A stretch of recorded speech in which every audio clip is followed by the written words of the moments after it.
Texas A&M and Mizzou are playing this weekend. Mizzou is 22nd in the nation. Texas A&M is third in the nation. Texas A&M is 8-0. Mizzou is 6-2. Both of these are really good teams. What Mike Elko has done with the Aggies is unbelievable. What Eli Drinkowitz has built at Mizzou is unbelievable. Both of these teams are teams you don't want to mess with. They are powerhouses that can put the fear in any head coach that they have to face.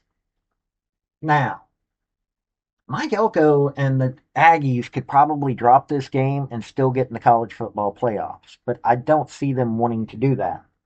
Why? Because, well, this is a team with a lot of pride. They've still got to face Texas. They got Mizzou, South Carolina, Stanford, and Texas.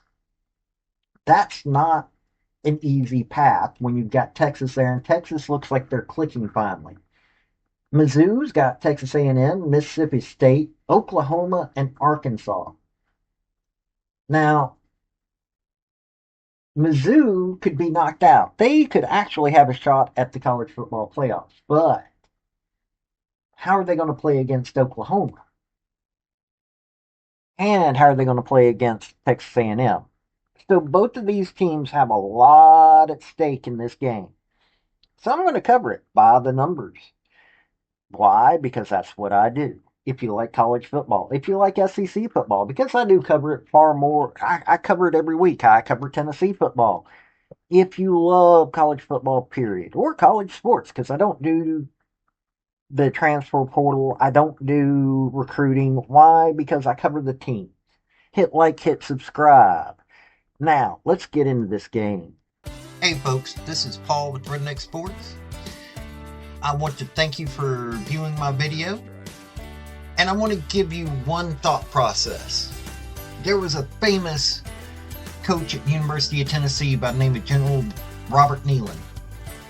He had 6 maxims, but number 2 maxim is what everybody should apply to their life. Play for and make the breaks. When one comes your way, score. That's how to live your life right there. Now, Marcel Reed is QB1 at the Texas A&M Aggies. They're visiting. I'm going to cover him first. He's got 100. He's 137 to 223, 61.4 completion rate, 1,972 yards through the air, 17 touchdowns, 6 interceptions, only 6 sacks. Now, the 6 interceptions a little worrisome for him, but not major. Mike O'Neill, his backups, also got 1-1 and 1, 1 TD, 1 interception, 1 sack. Now, rushing, Reuben Owens, 78 carries, 440 yards, 3 touchdowns. Le'Veon Moss. Now, this dude, 70 carries, 389 yards, 6 touchdowns. Marcel Reed's rushed in for 6 touchdowns. E.J. Smith has rushed in for 1. Jamarian Moreau and Mario Craver both rushed in for 1, as has Nate Boerkircher. 19 touchdowns on the ground. Through the air, got 18 of Mario Craver's taken in 4. Casey Concepcion. Now, let me tell you something. Casey Concepcion, that's a dude right there. 36 for 545, 7 touchdowns. Now, Mario Craver's been a workhorse. He's got 40 for 716, but only got 4 touchdowns. Ashton Bethel Roman and Terry Bussey and Theo Mellon Orstrom have each got 1. Nate Boerkicker, who is a tight end, by the way, has got 2. As does Jamarian Moreau, who's got the 2, like I said. 18 on through the air, 19 on the ground. Now, defensively, they got 32 sacks on opposing quarterbacks. Think about that for a minute. 32 sacks. 28 pass deflections, 2 interceptions. A little bit of a weakness, but nothing major. Got 7 forced fumbles, 4 fumble recoveries. They know how to strip the ball. That secondary, little weak. Their pass defense, little weak, but you're talking about they still got 28 pass deflections. Now, 45 tackles for Torian York, 1 sack, 1 pass deflection, 1 fumble recovery. Marcus Ratcliffe, who is a safety, man, even though their safety's a little weak, their safeties are still tackling. Marcus Ratcliffe has got 44 tackles, 3 pass deflections. Will Lee, cornerback, has got 34 tackles, 5 pass deflections. Damian Sanford has got 33 tackles, 2.5 sacks, 2 pass deflections, and 1 interception, along with 1 forced fumble. Hey, that's a good defense. When you're taking a look at penalties, they got 63 for 537, got 67 yards in penalties. That's not that disciplined. They need to work on that. Marcel Reeves got to work on getting intercepted. That's not a good look. But they got dudes. I mean, Marcel Reeves got a 46-yard long run. They got several dudes in the 30 yards, so they look not massively explosive, but decently. Now Mario Craver's got an 86-yard run. Casey Concepcion's got a 45-yard run. Ashton Bethel Roman's got a 47-yard long run. So their receiving core can do explosive plays.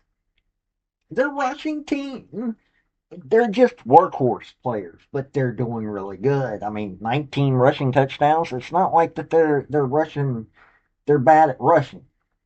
It's a good team, good solid team. Marcel Reed's got a lot of people talking about him. This is a team that has earned their 8 wins, and they're scary. Now, Mizzou, Bo Pavula, who, in all honesty, has been a little bit of a letdown this year. 158 at 227. He's got a 69.6 completion rate with 1,685 yards. That all sounds good. He's got 11 touchdowns thrown. That sounds good, but he's got 7 interceptions.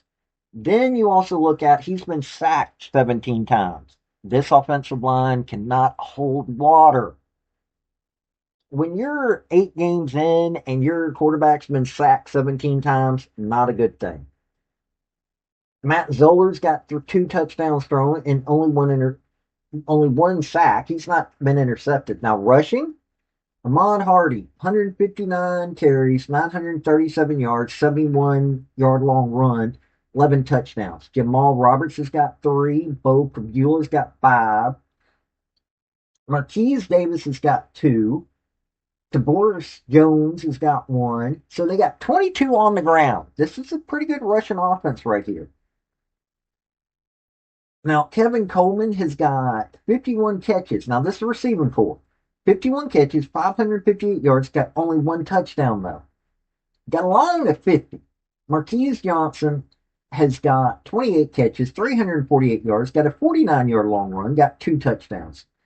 Joshua Manning's got a touchdown. Brett Norfleet, who is a tight end, 26 catches, 224 yards, got 5 touchdowns.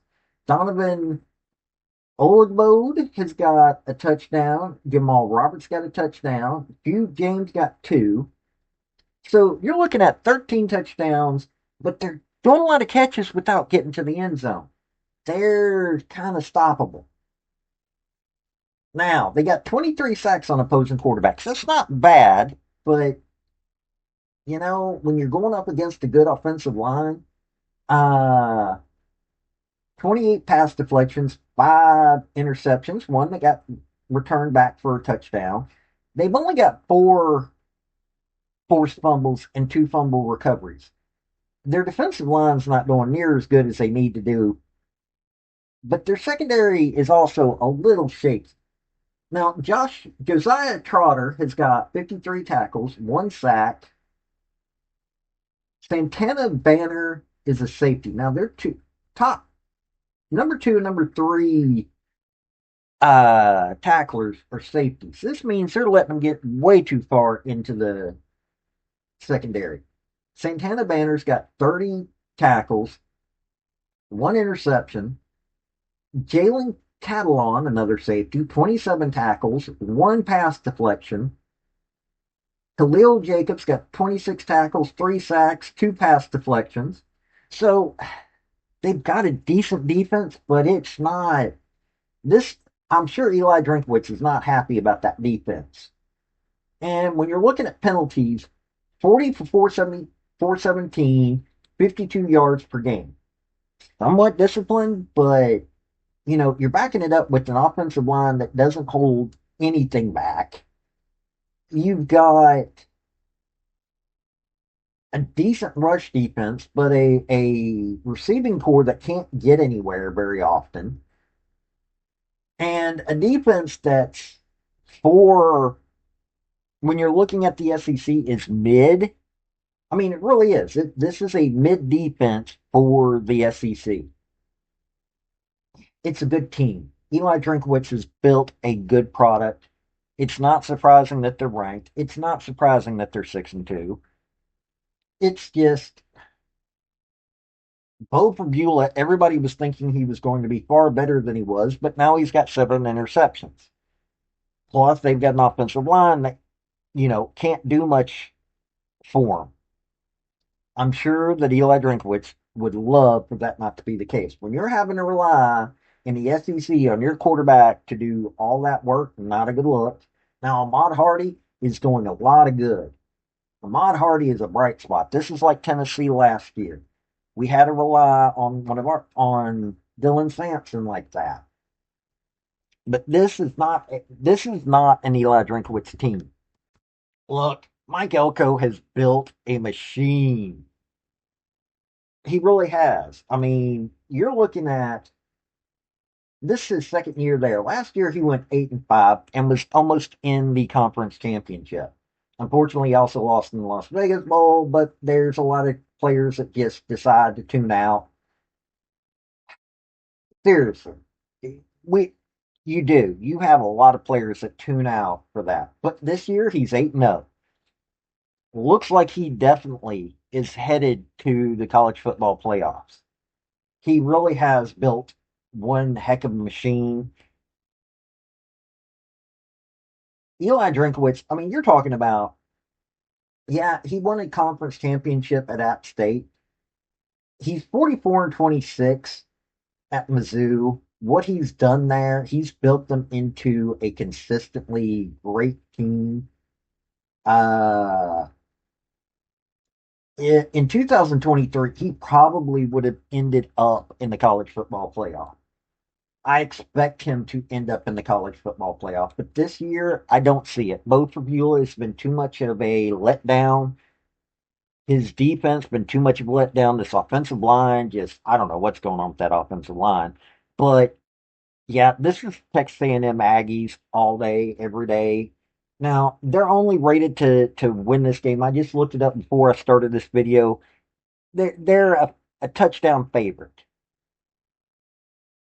Mizzou is low key like a really good fan base. I can imagine them helping Mizzou get a chance.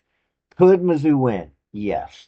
Why? Because, well, Eli Drinkwitz knows how to put a team together, knows how to coach, but I'm just not seeing it. I think Mike Elko's got this game. I think that the Aggies have this game because they're just being a machine and they want to get they're not being talked about enough this year. They really aren't.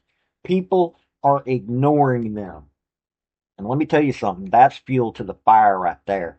That is a lot of fuel to the fire. This has been Paul with Redneck Sports. Y'all have a good day now. Bye. I want to thank you for watching my video. And if you like what you saw, like, subscribe, and comment. Y'all have a good day now.